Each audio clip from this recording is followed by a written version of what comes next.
The Federal High Court sitting in Abuja on Monday ordered the government of President Bola Tinubu to disclose how the $5 billion Abacha loot has been spent.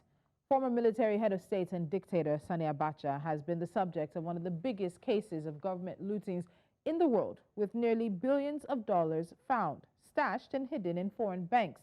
Now, the stolen money recovered from the governments of Switzerland, the United Kingdom, the United States of America, and Jersey make up some of Nigeria's most significant financial windfall in recent times. But nearly 25 years after Abacha's death and about 24 years since the Nigerian government began the process of recovering the stolen funds, there are still questions as to how much remains unaccounted for. But more importantly for many Nigerians is how the money that has been recovered has been spent. My first guest tonight on Politics HQ is Lanre Suraj. He's the chairman of the Human and Environmental Development Resource Center, HEDA. Lanre, welcome once again to PHQ, and thank you for joining me. Thank you for having me.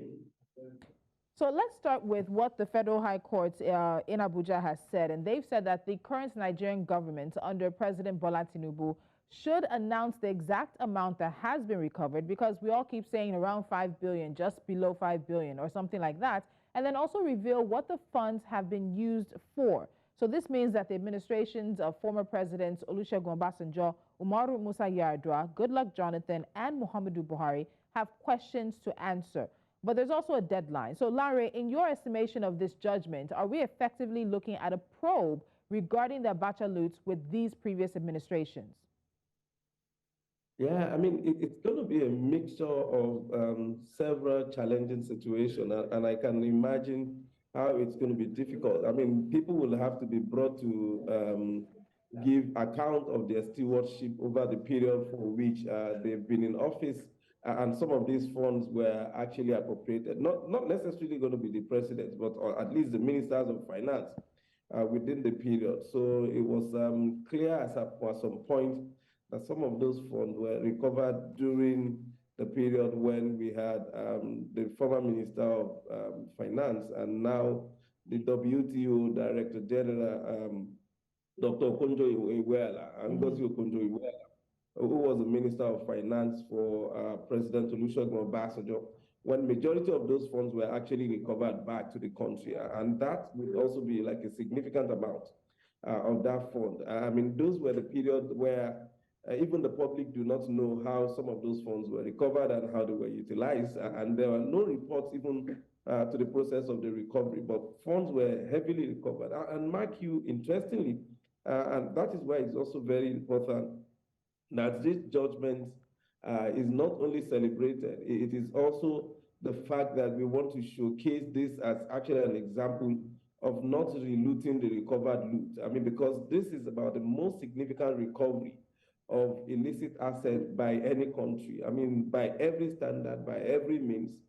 This is supposed to be something, that we should celebrate. I mean, the whole amount that is being put out there to be the likely total amount of looted fund was put about $5 billion. But what has been recovered or reportedly recovered is still something within $3.65 to $3.7 billion. So it is really not the total $5 billion is not what has been recovered, but what has been process of actually recovering some in terms of funds, recovering others in terms of investment and also assets.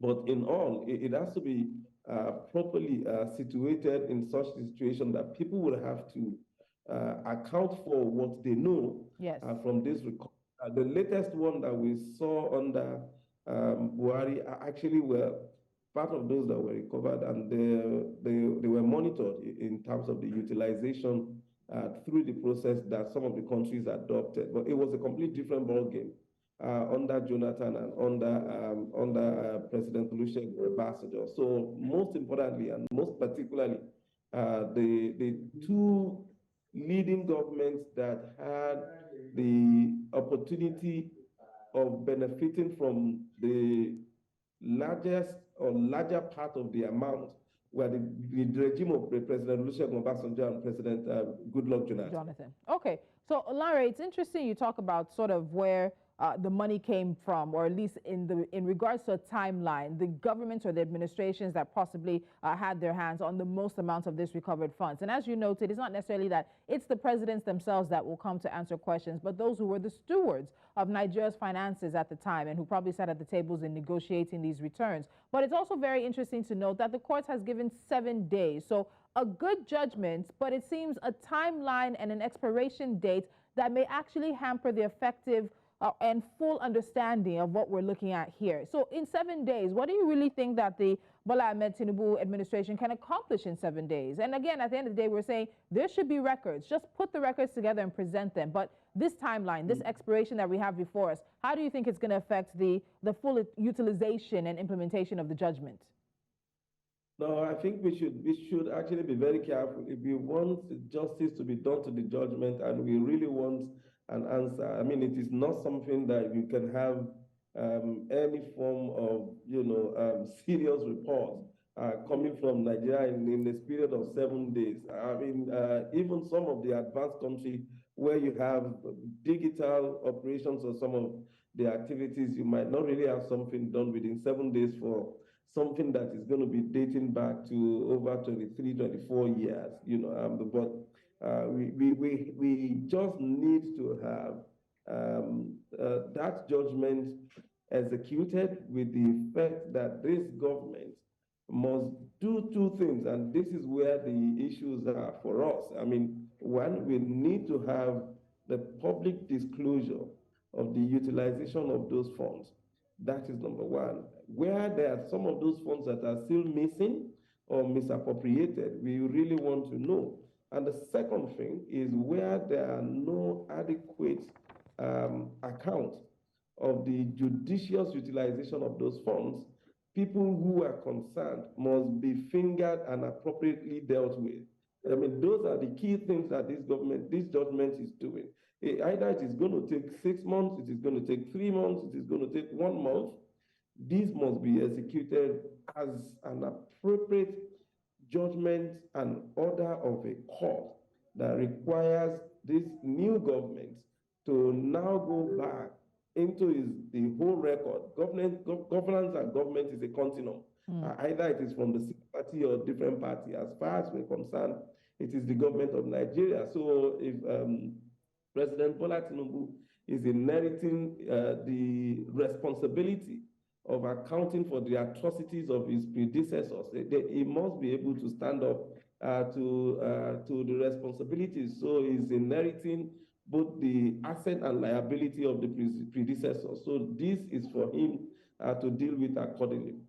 But really, what do you think? Because I'm still looking for a concrete answer in terms of what do we see happening at the expiration of this 7 days? It's very unlikely we're going to get all the answers we want. Even when you look at what the federal government was saying in standing against the Freedom of Information suit that the Socioeconomic Rights and Accountability Project presented to the court, you'd see that there possibly is not a lot of impetus and motivation to get that information. But so what do you think will happen at the end of 7 days? No, I mean, so part of the thing that is allowed in the Freedom of Information Act law is that the responsible agency that is affected is allowed to request for additional time and give reasons to justify that action. And I think this was what the government of or the officials under the government of President Muhammadu Buhari actually failed to do in their usual disrespect for the law. Rather than asking for an appropriate time for them to do the right thing, or even offer explanation in the absence of any justification or any report on the utilization of those funds. So I've simply said, we have insufficient reports to give, and then we can take it from there to know that, okay, so there are no reports, and what is going to be the next line of action.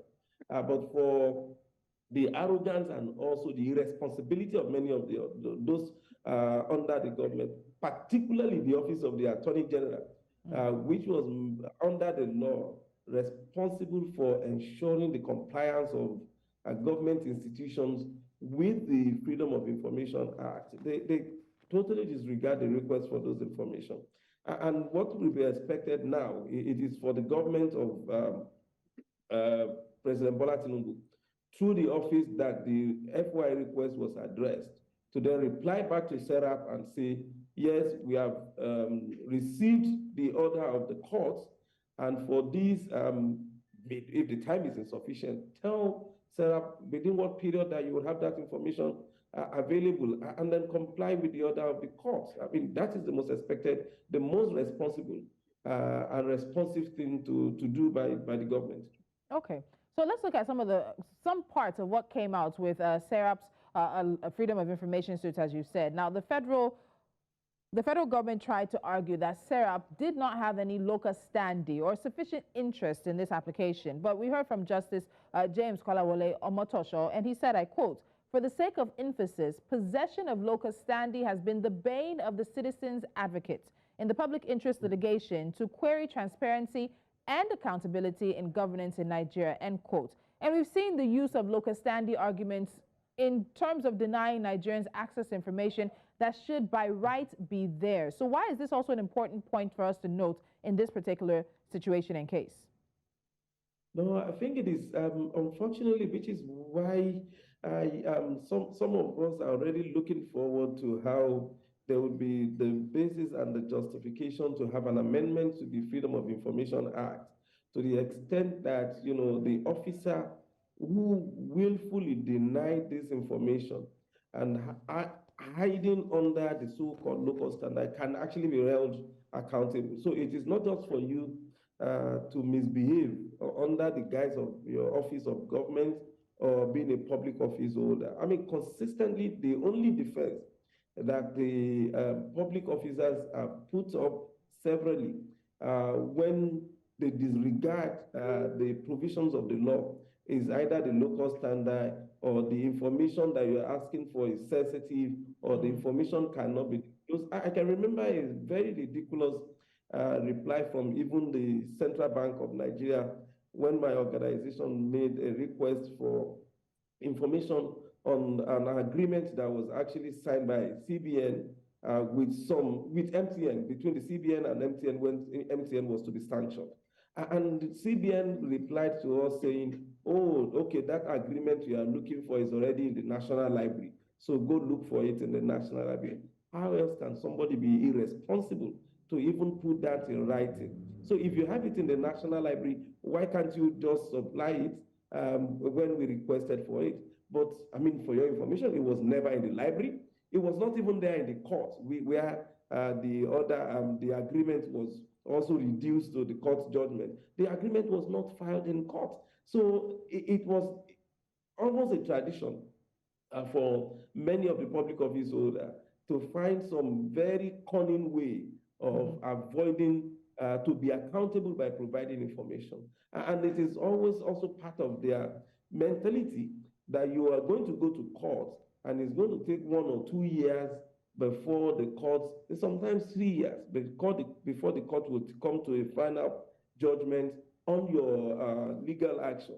And by that time, they're either out of office or you even probably forget about the whole case, I mean, out of frustration. So, I mean, deliberately, many of the public office holders are adopting this strategy. And I think it is important to start holding them individually accountable in their individual capacity, not just as in their official capacity, when they deliberately actually undermine the provision of the law by acting in total disregard for whatever it is provision for them to be accountable and also be transparent in the discharge of their duties. Okay.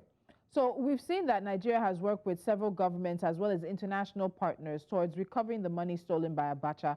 And this judgment is also meant to get answers to the projects executed with the recovery, locations of those projects, the names of companies and contractors since the country returned to democracy in 1999. So we've heard from governments, and that's of course many different administrations since then, that the money has been used or is being used on projects like the Second Niger Bridge, the Lagos-Ibadan Expressway, the Abuja-Kano Road as well. There have been reports that some of the looted funds that were returned also went into the conditional cash transfers to the poorest Nigerians. But the Nigerian government has not really been quite explicit for many people, or explicit enough, rather, about the number of people who've gotten the transfers, about the amount of this money that has been spent where and how. So if we go by what government has said, Lanre, do you think we've been making the best use of the money that's been recovered so far? Yeah, I can say, I mean, without fear of contradiction, I think we've moved from the stage of a very terrible um, application of those recovered funds, starting from the regime of President Obasanjo. And I can remember at the point when a $400 million was recovered under President Obasanjo and was supervised by Dr. Ngozi Okonjo-Iweala. And that $400 million was allegedly utilized for the implementation of certain projects. And we actually had the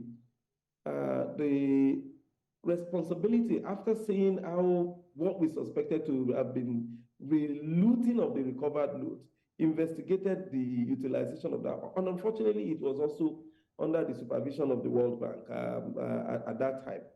Those money, I can assure you, less than 40% of it were applied for any project. Some of the projects were actually duplication of projects that were already funded in the budget. Some of the projects and contracts does not even exist in paper. Some of them were located in some so-called local government that were not even within the boundaries of Nigeria. So it was a complete, total mess in terms of the utilization of the fund. And now, if we look at the last one, which was now talking about the construction of the Lagos-Ibadan Express Road, the Abuja, Kano, and the rest of that, now we can point at something that we can say significantly something is happening on the ground. And some civil society were also selected to be part of the monitoring process of the implementation of those contracts. So it is really not been totally that bad. So I mean, we need to give credit where we can identify some of them. It's been even the ones that we talked with the conditional cash transfer and the rest of that were given to people. I happen to also be part of some of those who monitors the thing at the initial stage before it was eventually moved to the Ministry of Humanitarian Affairs. And at that point, it was actually then not the Abacha loot again. It was fund that was coming from the federal government that got so misappropriated during the school feeding program that the Ministry of Humanitarian Affairs was cooking and feeding children that were actually at home during the COVID era. People who could not even attend school were so-called allegedly fed in school at the time when they were not even able to move out of their houses. So it has really not been totally bad situation and case, but there's still room and the need for the accountability. And this is not just because you just want to unhack what has happened in the past. This is actually also to send signal to the ones that are operating now that there will be an accountable time in future. So if you're getting away with some of the atrocities now, at some point, you will still be brought to account to give account of your stewardship.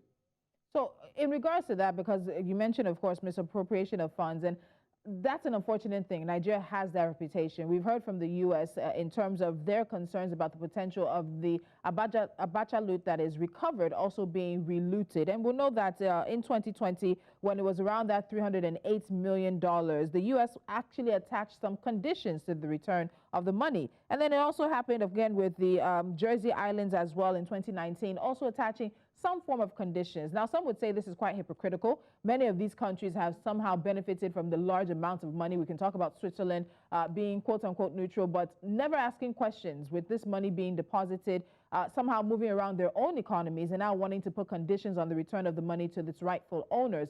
But beyond that, in terms of the concerns around the potential for relooting, how, on a scale of 1 to 10, how concrete do you think that is? Or have we been able to put safeguards in place that would stop this money from finding its way outside of the country once again?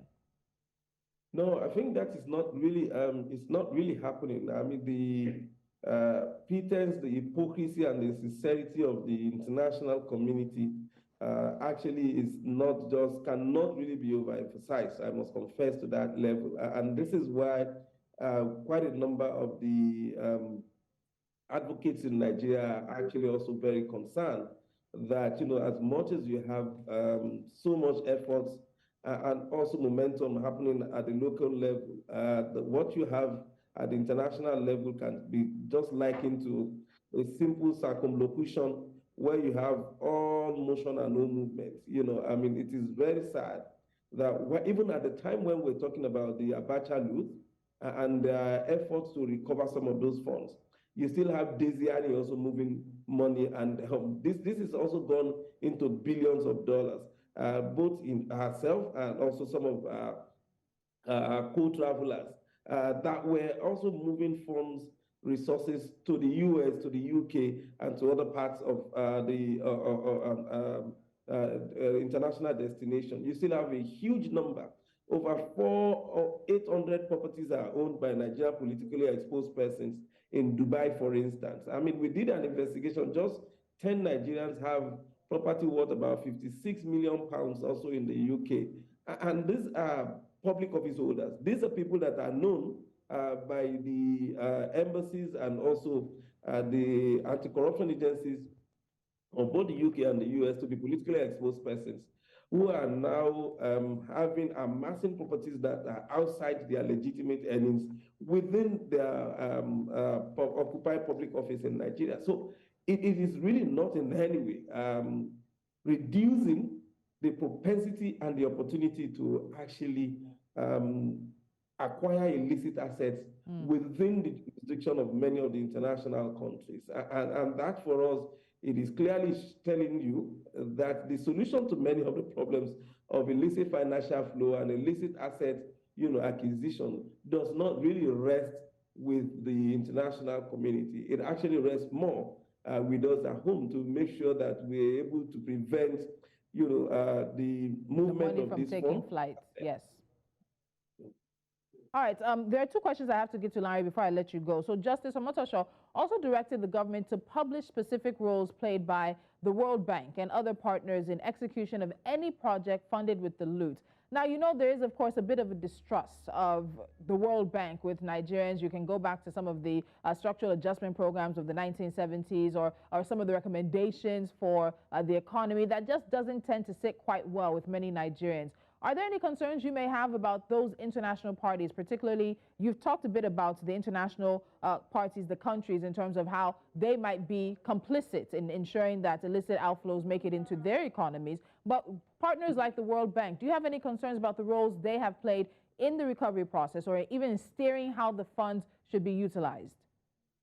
Yeah, I mean, serious concern. Like I mentioned to you, between 2004 to 2006, when the $400 million was recovered and returned to Nigeria to be managed by this set of people, it was the World Bank who actually supervised, the utilization by the government of Obasanjo. And that $400 million was significantly reluted by government officials, part of their contractors and friends. And this was under the supervision of the World Bank. And the World Bank also gave, this approval and certified the fund as being judiciously utilized. That is number one. Number two, if you look at what is just happening with the so-called palliative attempt for the oil subsidy removal, you would also see where World Bank is planning to give what it called loan. And I'm happy that prominent Nigerians are already saying that can't be loan, that World Bank must have made a mistake of referring to it as a loan, but because it can only be grant. It's granting a loan of $800 million to what it called the palliative measure of paying 15,000 naira to Nigerians. How can you, in good conscience, be part of that kind of a shenanigan when the Fiscal Responsibility Act already said that you can't borrow a country, Nigeria can't borrow money for the purpose of any form of recurrent expenditure. It can only be for capital projects. So this is in violation of the extant law in Nigeria for World Bank to have offered what it called the loan for the palliative. And that $800 million is nothing short of just some kind of money for the boys.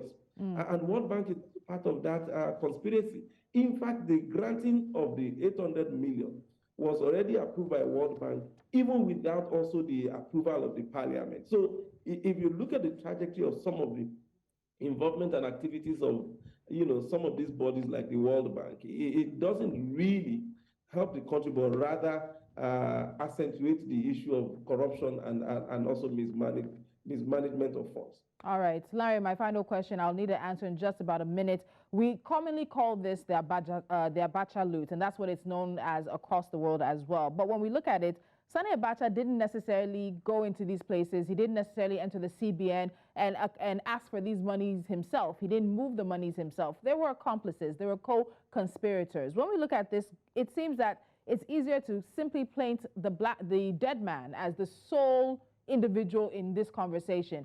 What moves has Nigeria made towards significantly, of course, bringing others who conspired with Sani Abacha to steal Nigeria's commonwealth to book? What have we done to go after others other than the Abacha family?